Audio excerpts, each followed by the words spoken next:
माँ तारिणी को दर्शन कले मुख्यमंत्री मोहन माझी।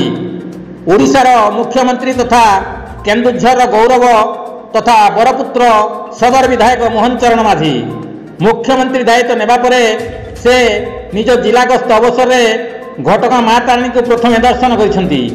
स्वतंत्र हेलिकॉप्टर भुवनेश्वर बाहरी घटगां मिनी स्टेडियम रे सकाळ 11 पहुंची सेठारे तांको केन्दुझर सांसद अनंत चरण नायक, जिला बीजेपी सभापति अंशुमान सबुज महांत वर्मा, तेलकुई विधायक फकीर चरण नायक, पाटना विधायक अक्षय चंद्र नायक, बीजेपी नेता शंभुनाथ राउत, आलोक सेठी, पंचानन राउत, देव जेना, असीमा मिश्र, पृथ्वीराज कुंवर, घसीपुरा निर्वाचन मंडली संयोजक अखिल कुमार पात्र, वरिष्ठ बीजेपी नेता रामचंद्र साहू, अर्जुन बारिक, इंद्रमणि महांत, राजेंद्र पट्टनायक समेत बहु बीजेपी कर्मी स्वागत करथिले।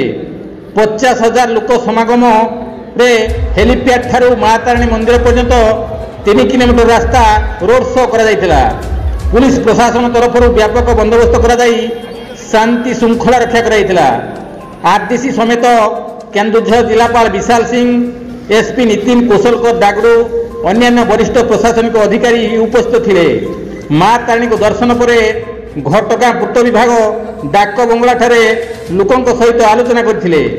अनेक अनुष्ठान सदस्य तांको पुष्पगुच्छ देई संबर्धित करथिले। घटगां कविंद्र राउत को रिपोर्ट, केडी निजुड़िया।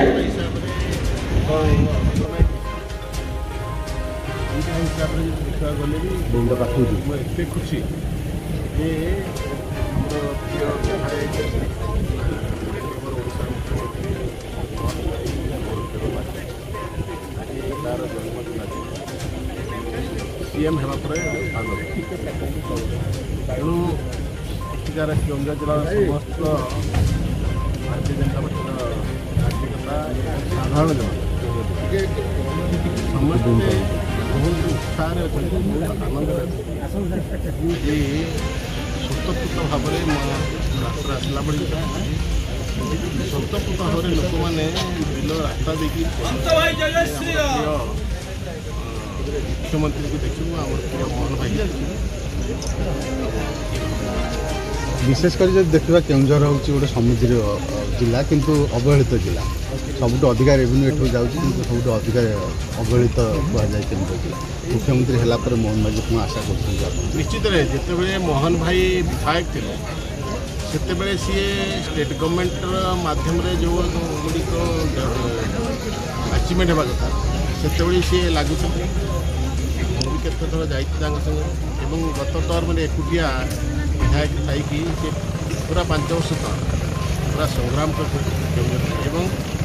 दिल्ली रे भी किसी इश्यू जो आम केन्दुझर अचिवमेंट करूँ रेलवे ये मो सहित दिल्ली जाइए तेणु जिते सी विधायक